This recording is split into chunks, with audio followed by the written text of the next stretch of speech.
Hi friends, good morning ಎಲ್ರಿಗೂ. ಎಲ್ಲರೂ ಹೇಗಿದ್ದೀರಾ? ನಾವಂತೂ ತುಂಬ ಚೆನ್ನಾಗಿದ್ದೀವಿ. ಸೊ ಈ ದಿನ ನಾನು ಬೆಳಗ್ಗೆ ಮತ್ತೊಂದು ವ್ಲಾಗ್ನ ನಿಮ್ಮ ಜೊತೆ ಶೇರ್ ಮಾಡ್ಕೊತಾ ಇದ್ದೀನಿ. ಸೊ ಬೆಳಗ್ಗೆನೇ ವೀಡಿಯೋ ಶುರು ಮಾಡಿದೆ ನೋಡ್ರಿ. ಒಂದು 6:30 6:30 ಆಗಿತ್ತು. ಸೊ ನೀರು ಬಿಟ್ಟಿದ್ರಲ್ಲ 5 ಗಂಟೆಗೆಲ್ಲ ನೀರೆಲ್ಲ ಹಿಡಿದ್ಬಿಟ್ಟು ಹೊರಗಡೆ ಎಲ್ಲ ನೆಲ ಎಲ್ಲ ತೊಳೆದು, ಮತ್ತು ಆ ಕಡೆ ಪುದೀನ ಗಿಡ ಇತ್ತು ಒಂದು ನೋಡ್ರಿ. ಇಲ್ಲಿ ನಾಟಿ ಮಾಡಿದ್ದೆ, ಒಂದು ಹೆಸಲಷ್ಟು ತಗೊಂಡು ಬಂದು, ಒಂದು ಬೇರಷ್ಟು.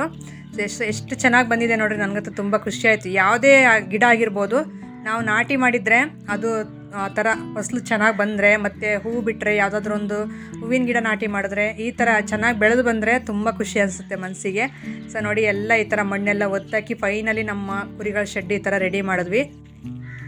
ಅಂದರೆ ಹಸುಗಳು ತಗೊಬರ್ಬೇಕು ಅಂತ ಇದ್ದೀವಿ. ಹಸುಗಳು ತಂದಮೇಲೆ ಎರಡಕ್ಕೂ ಯೂಸ್ ಆಗುತ್ತೆ ಅಂತ ಹೇಳ್ಬಿಟ್ಟು ಆ ಥರ ದೊಡ್ಡದಾಗಿ ಹಾಕಿದ್ದೀವಿ. ಈಗ ನೋಡಿರಿ, ಹೊರಗಡೆಯಿಂದ ಈಗ ಒಳಗಡೆ ಹೋಗ್ತಾಯಿದ್ದೀನಿ. ಇನ್ನೂ ಮಲಗಿದ್ದಾರೆ, ಯಾಕಂದರೆ 6:30 6:30 ಇನ್ನೂ ಸ್ವಲ್ಪ ಅಂದರೆ ಬೆಳಕು ಬರ್ತಾ ಇತ್ತು ಮನೆಯೊಳಗೆ. ಸೊ ಬಾಗಿಲು ತೆಗೆದೆ ನೋಡಿರಿ, ಅರವಿಂದು ಎಲ್ಲರೂ ಮಲಗಿದ್ದಾರೆ ಇನ್ನೂ. ಸೊ ಅದಕ್ಕೆ ಈಗ ಹೋಗ್ಬಿಟ್ಟು ನಾನು ಫಸ್ಟು ತಿಂಡಿಗೆ ಏನಾದರೂ ಮಾಡೋಣ ಅಂತ ಹೇಳ್ಬಿಟ್ಟು, ಇವತ್ತು ಸಾಂಬಾರಿಗೆ ಏನೂ ಇರಲಿಲ್ಲ, ಹಂಗಾಗಿ ಸ್ವಲ್ಪ ರವೆ ಇತ್ತು, ಉಪ್ಪಿಟ್ಟು ರವೆ ಇತ್ತು, ಉಪ್ಪಿಟ್ಟು ಮಾಡೋಣ ಅಂತ ಹೇಳ್ಬಿಟ್ಟು ಎಲ್ಲ ಹಚ್ಕೊಂಡೆ ತರಕಾರಿ ಬೇಗ ಅವ್ರು ಮಲಗಿರಲಿ ಅಂತ ಹೇಳ್ಬಿಟ್ಟು ಬಾಗಿಲು ಮುಂದಕ್ಕಿಟ್ಟೆ. ಸ್ವಲ್ಪ ಲೇಟಾಗೆ ಎದ್ದೇಳೋದು ನಮ್ಮ ಮನೆಯಲ್ಲಿ, ಬೇಗ ಎದ್ದೇಳಲ್ಲ ಯಾರೂ. ಸೊ ಒಂದು 7:30 8 ಗಂಟೆ ಅಷ್ಟು ಅಲ್ಲಿವರೆಗೂ ಮಲಗ್ತಾರೆ ಮನೇಲಿ ಎಲ್ಲರೂ. ನಾನೇ ಸ್ವಲ್ಪ ಬೇಗ ಎದ್ದೇಳೋದು, ಯಾಕಂದರೆ 5 ಗಂಟೆಗೆ ನೀರು ಬಿಟ್ಬಿಡ್ತಾರಲ್ಲ. ನಾನು 5 ಗಂಟೆಗೆ ಡೈಲಿ ಎದ್ಬಿಟ್ಟು ಎಲ್ಲ ಕೆಲಸ ಮುಗಿಸಿ ನಾನು ಕಾಫಿ ಮಾಡ್ಕೊಂಡು ಕುಡಿದು ಈ ಥರ ಟಿಫನ್ ಮಾಡಿದ್ಮೇಲೆ ಎದ್ದೇಳೋದವರು. ಆಮೇಲೆ ಒಂದು ಸಾರಿ ಒಟ್ಟಿಗೆ ಅವ್ರಿಗೆ ಟಿಫನ್ ಎಲ್ಲ ಇಟ್ಕೊಡೋದು, ಕಾಫಿ ಕೊಡೋದು, ಈ ಥರ ಕೆಲಸಗಳು ಮಾಡ್ತೀನಿ. ಒಟ್ಟಿನಲ್ಲಿ ಸ್ಕೂಲ್ಗೆ ರೆಡಿ ಮಾಡಬೇಕಾದ್ರೆ ನೀಟಾಗಿ ಅವ್ರಿಗೆಲ್ಲ ಕೆಲಸ ಮುಗಿಸಿ ಕಳಿಸ್ಕೊಡ್ತೀನಿ ಈ ಥರ. ಸೊ ಇವತ್ತು ಪ್ರೋಸೆಸ್ಸಾಗೇನು ತೋರಿಸ್ತಾ ಇಲ್ಲ, ಉಪ್ಪಿಟ್ಟು ನಾರ್ಮಲಾಗೆ. ಸೊ ಹಂಗಾಗಿ ಉಪ್ಪಿಟ್ಟು ಮಾಡಿದೆ. ಟಿಫನ್ ಎಲ್ಲ ಮಾಡಿದ್ದಾದಮೇಲೆ ಈಗ ಹೇರ್ ಅಂದರೆ ನನಗೆ ಸ್ವಲ್ಪ ಗ್ರೇ ಹೇರ್ಸ್ ಆಗಿದೆ ತಲೆಯಲ್ಲಿ, ಹಂಗಾಗಿ ನಾನು ನಿಶಾ ಬರ್ಗಂಡಿ ಹೇರ್ ಕಲರ್ನ ಬಳಸ್ತೀನಿ. ಇದಕ್ಕೆ ಯಾವುದೇ ಥರ ನಾವು ಈಗ ಮುಂಚೆ ನಾನು ಇದು ನುಪೂರ್ ಹೆಣ್ಣು ಹಚ್ತಾ ಇದ್ದೆ. ಸೊ ಅದು ಹಚ್ಬೇಕಾದ್ರೆ ನಾನು ಮೊಸರಂತೆ ಮತ್ತು ಟೀ ಪೌಡ್ರ್, ನೀರು ಕುದಿಸಿರೋದು, ಮತ್ತು ಈರುಳ್ಳಿ ರಸ, ಏನೇನೋ ಹಚ್ಚೋದು, ಮೊಸರು ಎಲ್ಲ ಹಾಕ್ತಾಯಿದ್ದೆ. ಅದಕ್ಕೆ ಸ್ವಲ್ಪ ಕೊಬ್ಬರಿ ಎಣ್ಣೆ ಅಂತೆ ಎಲ್ಲ ಐಟಮ್ಸ್ ಎಲ್ಲ ಒಂದು ಲೀಸ್ಟ್ ಮಾಡ್ಕೊಂಡು ಅದನ್ನು ಎಲ್ಲ ಹಾಕ್ತಾಯಿದ್ದೆ. ಸೊ ಇದು ಆ ಥರ ಇಲ್ಲ, ಇದು ಓನ್ಲಿ ಆ ಪಟ್ನ ಒಂದು ಎಲ್ಲ ನೀಟಾಗಿ ಹಾಕ್ಕೊಬಿಟ್ಟು ನೀರು ಹಾಕಿ ಕಲಿಸ್ಬಿಟ್ರೆ ಸಾಕು. ನಿಜವಾಗ್ಲೂ ಎಷ್ಟು ಚೆನ್ನಾಗಿರುತ್ತೆ. ನಿಜ 1 ಮಂತ್ ಆದರೂ ಹೋಗಲ್ಲ, ಕಲರ್ ಅಷ್ಟೇ ಡಾರ್ಕಾಗಿ ಚೆನ್ನಾಗಿ ಕಾಣಿಸ್ತಾ ಇರುತ್ತೆ. ಸೊ ನನಗೆ ಬ್ಲ್ಯಾಕ್ಗಿಂತಲೂ ಈ ಥರ ಬ್ರೌನ್ ಕಲರು, ರೆಡ್ ಕಲರ್ ಅಂದರೆ ತುಂಬ ಇಷ್ಟ ಆಗುತ್ತೆ ಹೇರು. ಹಂಗಾಗಿ ನಾನು ಇದನ್ನು ಬಳಸ್ತಾ ಇದ್ದೀನಿ. ಈಗ ಇದನ್ನು ನೀಟಾಗಿ ಉಂಡೆ ಎಲ್ದಿದ್ದ ಥರ ನೀಟಾಗಿ ಸ್ವಲ್ಪನೇ ನೀರೆಲ್ಲ ಹಾಕ್ಕೊಂಡು ನೀಟಾಗಿ ಕಲಸಿ ಒಂದು 5 ನಿಮಿಷ ನೆನೆಯೋಕೆ ಇಟ್ಬಿಟ್ರೆ ತುಂಬ ಚೆನ್ನಾಗಿ ಗಂಟು ಏನು ಇಲ್ಲದೆ ನೀಟಾಗೆ ಬಿಟ್ಕೊಬಿಡುತ್ತೆ. ಹಂಗಾಗಿ ಎಲ್ಲ ನೀಟಾಗಿ ಕಲಸಿ ಇಡ್ತಾ ಇದ್ದೀನಿ. ಇದು ನನಗೂ ನಮ್ಮ ಮನೆಯವ್ರಿಗೆ ಇಬ್ಬರಿಗೂ ಆಗುತ್ತೆ. ಸೊ ನಮ್ಮ ಮನೆಯವ್ರಿಗೂ ಅಷ್ಟೇ ಹಚ್ತೀನಿ ಇದನ್ನು. ಅವರು ಏರ್ ಕಟಿಂಗ್ ಎಲ್ಲ ಹೋದಾಗ ಅಲ್ಲೇ ಹಾಕ್ಸ್ಕೊಂಡು ಬರ್ತಾರೆ, ಅವರು ಹೋಗದೇ ಇದ್ದಾಗ ನಾನು ಹಚ್ತೀನಿ ಇದೆಲ್ಲ ನೀಟಾಗಿ ಈ ಥರ ರೆಡಿ ಮಾಡಿ. ಸೊ ತುಂಬ ಚೆನ್ನಾಗಿರುತ್ತೆ. ನೀವು ಒಂದು ಸಲ ಟ್ರೈ ಮಾಡಿ. ಯಾರಿಗಾದರೂ ಗ್ರೇ ಹೇರ್ಸ್ ಇದ್ದರೆ ಮತ್ತು ರೆಡ್ಡಿಶಾಗೆ ಬ್ರೌನ್ ಕಲರಾಗೆ ಹೇರ್ಸ್ಬೇಕು ಅಂದರೆ ಇದನ್ನು ಬಳಸಿದ್ರೆ ತುಂಬ ಚೆನ್ನಾಗಿ ರಿಸಲ್ಟ್ ಕೊಡುತ್ತೆ. ನನಗಂತೂ ಫುಲ್ ಎಕ್ಸ್ಪೀರಿಯೆನ್ಸ್ ಆಗಿದೆ, ಅದಕ್ಕೋಸ್ಕರ ಹೇಳ್ತಾ ಇದ್ದೀನಿ ಅಷ್ಟೇ.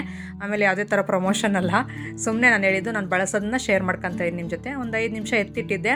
ಎತ್ತಿಟ್ಟಾದಮೇಲೆ ನೋಡಿರಿ ಈ ಥರ ಇದೆಲ್ಲ ಗಂಟೆಲ್ಲ ನೀಟಾಗಿ ಹೊರಟೋಗಿದೆ. ಆಮೇಲೆ ನಾನು ಹೇರು ಎಲ್ಲ ನೀಟಾಗಿ ಹೇರ್ಗೆಲ್ಲ ಹಚ್ಬಿಟ್ಟು ಒಂದು ಮಿರರ್ ಮುಂದೆ ಕೂತು, ಅದು ತುಂಬ ಕಷ್ಟ ಹೇರು ಪ್ಯಾಕ್ ಹಾಕ್ಬೇಕಂದ್ರೆ, ಮೆಹಂದಿ ಹಾಕ್ಬೇಕಂದ್ರೆ ಹೇರ್ಗೆ. ಶಾರ್ಟ್ ಹೇರ್ ಅವ್ರಿಗೆ ಬೇಗ ಆಗುತ್ತೆ, ನಮಗೆ ಸ್ವಲ್ಪ ಕಷ್ಟಪಡಬೇಕು.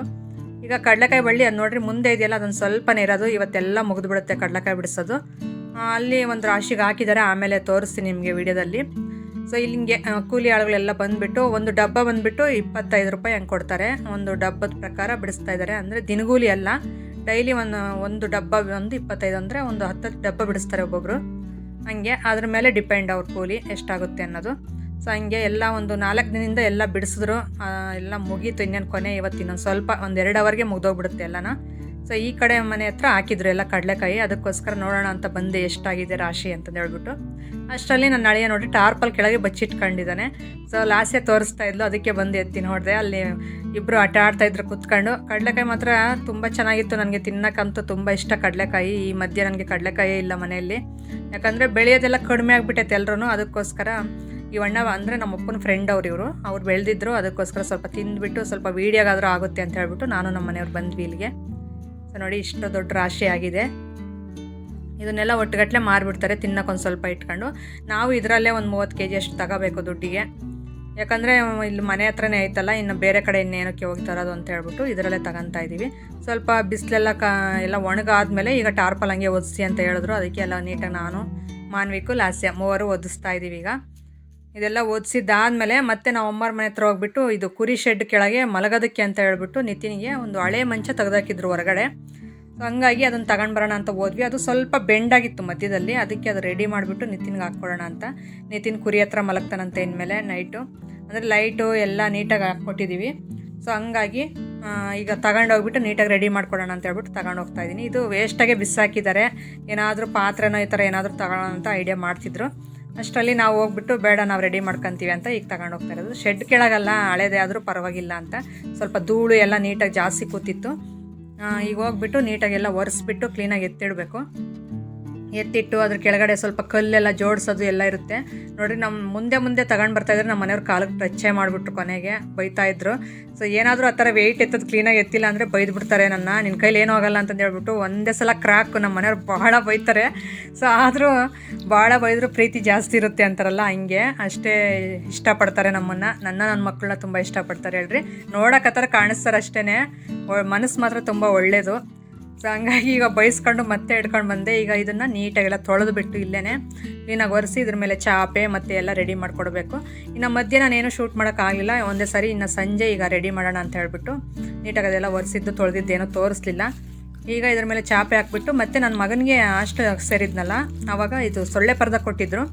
ಈಗ ಸೊಳ್ಳೆಗಳು ಜಾಸ್ತಿ ಹೊರಗಡೆ, ಗಾಳಿ ಎಲ್ಲ ಕಡಿಮೆ ಅಲ್ಲ, ಸ್ವಲ್ಪ ಹಗಲೆಲ್ಲ ಬಿಸಿಲು ಹೊಡೆದಿರುತ್ತೆ, ಸಂಜೆ ಟೈಮ್ ಫುಲ್ಲು ಸೊಳ್ಳೆ ಕಾಟ. ಹಂಗಾಗಿ ಈ ಸೊಳ್ಳೆ ಪರ್ದ ನೀಟಾಗಿ ಕಟ್ಕೊಡೋಣ ಮಂಚಕ್ಕೆ ಅಂತ ಹೇಳ್ಬಿಟ್ಟು, ಅವನು ಮಲಗಿದ್ರೆ ಮತ್ತೆ ಸೊಳ್ಳೆ ಕಾಟ ಇರಬಾರ್ದು ಅಂತ. ಸೊ ಬೆಳಗಿನ ಜಾವ ತುಂಬ ಚಳಿಯಾಗುತ್ತೆ, ಈ ಸೊಳ್ಳೆ ಪರ್ದ ಇರೋದ್ರಿಂದ ಸ್ವಲ್ಪ ಹಿಂಗೆ ಬಿಸಿನೂ ಇರುತ್ತೆ, ಸೆಕೆ ಥರ ಆಗ್ತಾ ಇರ್ತೈತೆ. ಹಂಗಾಗಿ ಈಗ ಮಾನ್ವಿಕು ಮತ್ತು ನಿತಿನ್ ಇಬ್ಬರು ಮಲಗ್ತಾರಂತೆ ಇಲ್ಲಿ. ಅದಕ್ಕೆ ನಾನು ನಮ್ಮ ಮನೆಯವರೆಲ್ಲ ರೆಡಿ ಮಾಡಿಕೊಡ್ತಾಯಿದ್ದೀವಿ. ಸೊ ನಿತಿನ್ಗೆ ಇದೆಲ್ಲ ಮಾಡ್ಕೊಳಕ್ಕಾಗಲ್ಲ, ಪಾಪ ಅವನಿಗೆ ಕೈ ಆಗಲ್ಲ. ಹಂಗಾಗಿ ನಾವೇ ರೆಡಿ ಮಾಡಬೇಕು, ಈ ಥರ ಕೆಲಸಗಳೆಲ್ಲ ನಾವೇ ಮಾಡಿಕೊಡ್ಬೇಕು. ನಾವಿರೋವರೆಗೂ ನೋಡ್ಕೊತೀವಿ, ನಾವು ಹೋದ್ಮೇಲೆ ಏನೋ ಅನ್ನೋದು ಒಂದು ಚಿಂತೆ ಆಗುತ್ತೆ, ನನ್ನ ಮಗನ್ನ ನೆನಪು ಮಾಡ್ಕೊಂಡ್ರೆ ಯಾವಾಗಲಾದರೂ ಒಂದು ಟೈಮು. ಸೊ ಆದರೂ ಇರೋವರೆಗೂ ನೋಡ್ಕೋಬೇಕು ಅನ್ನೋದೊಂದು ಆಸೆ ನನಗೆ, ಚೆನ್ನಾಗಿ ನೋಡ್ಕೋಬೇಕು ನನ್ನ ಮಗನ್ನ ಅನ್ನೋದು. ಈಗ ನೋಡಿ ಇಷ್ಟೊಂದೆಲ್ಲ ರೆಡಿ ಮಾಡಿ ಕೊಟ್ಟೆ. ಈಗ ಇದನ್ನೆಲ್ಲ ಕಟ್ಬಿಟ್ಟು ಒಂದು ಕಡೆ ಒಂದು ಚಾಪೆ, ದಿಂಬುಗಳು ಮತ್ತು ಹಾಸಿಗೆಗಳೆಲ್ಲ ತಗೊಂಡು ಬಂದೆ, ಹೋಗ್ಬಿಟ್ಟು ಒಳಗಡೆ ತಗೊಂಡು ಬಂದು ಅದನ್ನೆಲ್ಲ ರೆಡಿ ಮಾಡ್ತೀನಿ. ಅಷ್ಟರಲ್ಲಿ ಮತ್ತು ಇವನು ಅರವಿಂದ್ ಎಲ್ಲ ಇದು ವೀಡಿಯೋ ಎಲ್ಲ ಶೂಟ್ ಮಾಡ್ತಾ ಇರೋದು. ಸ್ವಲ್ಪ ಕತ್ಲೆ ಇದೆ, ಯಾಕಂದರೆ ರಾತ್ರಿ ನಾವು ಇದನ್ನೆಲ್ಲ ರೆಡಿ ಮಾಡ್ತಾ ಇರೋದು. ನೋಡ್ತಾ ಇರ್ಬೋದು, ಸ್ವಲ್ಪ ಡಲ್ಲಾಗಿ ಕಾಣಿಸ್ತಾ ಐತೆ ವೀಡಿಯೋ. ಇನ್ನೇನು ಫೈನಲಿ ಆ ಕಂಬಗಳಿಗೆಲ್ಲ ಕಟ್ಟಿದ್ವಿ, ಮೇಲ್ಗಡೆ ಕಟ್ಟಬೇಕು. ಹಂಗಾಗಿ ಮೇಲೆ ಹತ್ತಕ್ಕೆ ಅಂತ ಏಣಿ ಆ ಥರ ಏನೂ ಇಲ್ಲ, ಹಂಗಾಗಿ ಸೈಡ್ಗೆ ಎಳೆದು ಕಟ್ಟಿದ್ದೀವಿ ಇರಲಿ ಅಂತ ಹೇಳ್ಬಿಟ್ಟು. ಈಗ ಫೈನಲಿ ಈ ಥರ ಎಲ್ಲ ರೆಡಿ ಮಾಡಿ ಕೊಟ್ಟಿದ್ದಾಯಿತು ನಿತಿನಿಗೆ. ಮತ್ತು ಮಾನ್ವಿಕ್ ನೋಡ್ರಿ ಆಗಲೇ ರೆಡಿ ಆಗಿಬಿಟ್ಟು ಬಂದವನೇ, ನಾನು ಇಲ್ಲೇ ಮಲಗ್ತೀನಿ ಅಂತ ಹೇಳ್ಬಿಟ್ಟು. ನಮ್ಮ ಹಳ್ಳಿ ಕಡೆ ಅಷ್ಟೇ, ಇನ್ನೂ ಸ್ವಲ್ಪ ಬೇಸಿಗೆ ಬಂದುಬಿಟ್ರೆ ಎಲ್ಲರೂ ಹೊರಗಡೆನೇ ಮಲಗಿಬಿಡ್ತಾರೆ, ಒಳಗಡೆ ಮಲಗಲ್ಲ, ಫ್ಯಾನುಗಳು ಈ ಥರ ಹಾಕಲ್ಲ ಜಾಸ್ತಿ, ಹೊರಗಡೆ ಗಾಳಿಗೆ ಮಲಗೋದು. ಹಂಗಾಗಿ ಇವ್ರಿಗೆ ಇದು ಒಳ್ಳೆ ಪ್ಲೇಸ್ ಅಂತ ಹೇಳ್ಬೋದು, ನಿತಿನ್ಗೆ ಮತ್ತು ಮಾನ್ವಿಕನಿಗೆ ಮಲಗೋಕ್ಕೆ. ನೋಡಿ ಎಷ್ಟು ಚೆನ್ನಾಗಿ ಕಾಣಿಸ್ತಾ ಐತೆ, ನನಗಂತೂ ತುಂಬ ಇಷ್ಟ ಆಯಿತು. ರಾತ್ರಿ ಟೈಮ್ ಈ ಥರ ಸೊಳ್ಳೆ ಪರ್ದ ಇದ್ದರೆ ಇನ್ನೂ ಲುಕ್ ಚೆನ್ನಾಗಿ ಕಾಣಿಸ್ತಾ ಇರುತ್ತೆ ಹೊರಗಡೆ ನೋಡೋದಕ್ಕೆ. ಫೈನಲಿ ಎಲ್ಲ ರೆಡಿ ಮಾಡಿದ್ವಿ. ಇಲ್ಲಿ ನೋಡ್ರಿ ಕುರಿ ಮರಿ 2 ಇಲ್ಲಿ ನಿಂತಿದ್ದಾವೆ. ಸೊ ಇನ್ನಿರೋದು ಅಲ್ಲಿ ನಮ್ಮ ಅಮ್ಮರ ಮನೆ ಹತ್ರ ಐತೆ, ಇದೆರಡು ಇಲ್ಲಿ ಕಟ್ಟಾಕೊಂಡಿದ್ದೀವಿ. ಇವು ತುಂಬ ಇಷ್ಟ, ಅದಕ್ಕೆ ಇವನು ಇಲ್ಲೇ ಇರಬೇಕಂತೆ. ಹಂಗಾಗಿ ನಿತಿನ್ ಹೇಳ್ತಾ ಇದ್ದ. ಸೊ ಅದಕ್ಕೆ ಅವನ್ನ ಇಲ್ಲೇ ಕಟ್ಟಾಕಿದ್ದೀವಿ. ಒಂದು ಆ ಕಡೆ ಕೋಲಿತ್ತಲ್ಲ ಅದಕ್ಕೆಲ್ಲ ಕಟ್ಬಿಟ್ಟು ಈಗ ಫೈನಲಿ ಎಲ್ಲ ರೆಡಿ ಮಾಡಿದ್ದಾಯಿತು. ರೆಡಿ ಮಾಡಿದ್ಮೇಲೆ ನೋಡ್ರಿ ಅರವಿಂದು ಮತ್ತು ಮಾನ್ವಿಕು ಆಗಲೇ ಮಲಗೋದಕ್ಕೆ ರೆಡಿ ಆಗವ್ರೆ. ಅರವಿಂದ್ ನನ್ನ ಹತ್ರ ಮಲಗೋದು, ಅವನು ಇಲ್ಲಿ ಹೊರಗಡೆ ಮಲಗಲ್ಲ, ಇರಲಿ ಅಂತ ಹೇಳ್ಬಿಟ್ಟು ಸೊಳ್ಳೆ ಪರದೊಳಗೆ ಹೆಂಗಿರುತ್ತೆ ಅಂತ ಮಲಗಿ ತೋರಿಸ್ತಾವನೆ ಎಕ್ಸ್ಪೀರಿಯೆನ್ಸು. ಹೇಳ್ಕೊತಾ ಇದ್ದ ಚೆನ್ನಾಗೈತಮ್ಮ ಅಂತ ಹೇಳ್ಬಿಟ್ಟು. ಇದಾಗಿತ್ತು ಇವತ್ತಿನ ವಿಡಿಯೋ. ಯಾವ ಥರ ಅನ್ನಿಸ್ತು ಅಂತ ನನಗೆ ಕಾಮೆಂಟ್ ಸೆಕ್ಷನಲ್ಲಿ ತಿಳಿಸಿ. ಹಾಗೆ ಹೊಸಬರಾಗಿದ್ದರೆ ಪ್ಲೀಸ್ ಸಬ್ಸ್ಕ್ರೈಬ್ ಮಾಡ್ಕೊಂಡು ನನಗೂ ಸಪೋರ್ಟ್ ಮಾಡಿ ಅಂತ ಹೇಳ್ತಾ ಇವತ್ತಿನ ವಿಡಿಯೋನ ಇಲ್ಲಿಗೆ ಎಂಡ್ ಮಾಡಿ